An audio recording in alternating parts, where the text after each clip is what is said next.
जय भागीरथी मित्रों, मैं ज्योतिर्प्रवीण पंडित बाल मुकुंद आप सभी दर्शकों का इस भागीरथी लोक सेवा संस्थान के YouTube चैनल में हार्दिक स्वागत करता हूं। प्रिय दर्शकों, आज हम एक बार पुनः आप सभी के समक्ष उपस्थित हैं एक नए वीडियो में नई जानकारी के साथ, जिसका ज्ञान होना प्रत्येक ज्योतिषी के लिए आवश्यक है।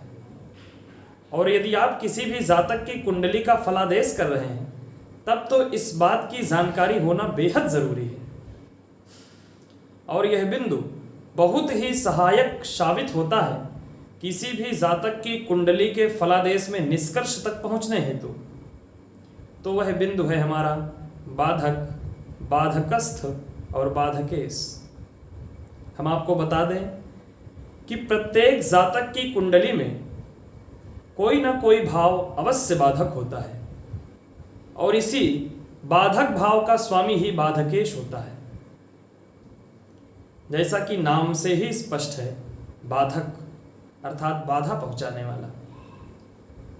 कभी कभी यह बाधा जातक को आय के संबंध में देखने को मिलती है, तो कभी कभी यही बाधा जातक के भाग्य के संबंध में देखने को मिलती है, तो कभी यही बाधा जातक के दाम्पत्य जीवन को भी प्रभावित कर देती है। अर्थात यह बाधा प्रत्येक जातक की कुंडली में अवश्य ही देखने को मिलती है। जातक की कुंडली का जो भी भाव बाधक होगा या फिर जो भी ग्रह बाधकेश होगा, उसी से संबंधित मिलने वाले परिणामों में ही यह बाधा अवश्य देखने को मिलती है।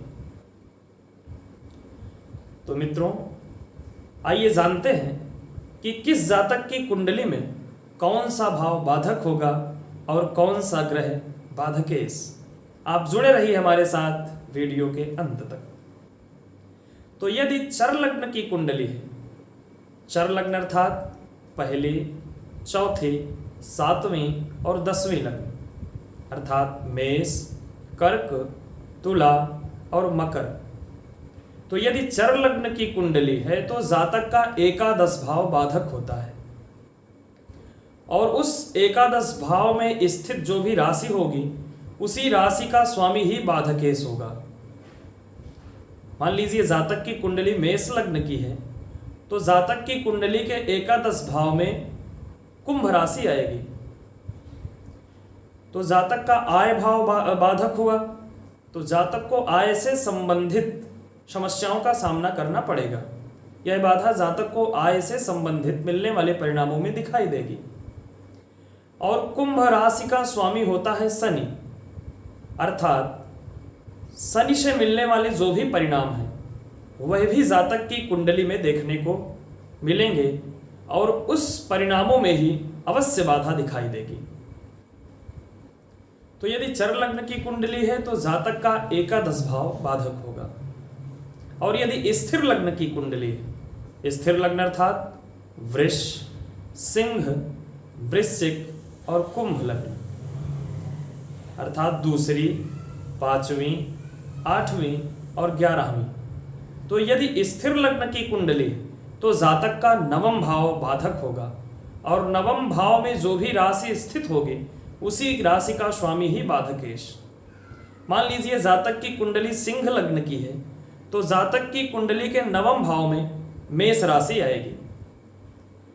तो जातक की कुंडली का जो नवम भाव है वो भाग्य से संबंधित होता है, अतः जातक को भाग्य से संबंधित बाधा अवश्य देखने को मिलेगी।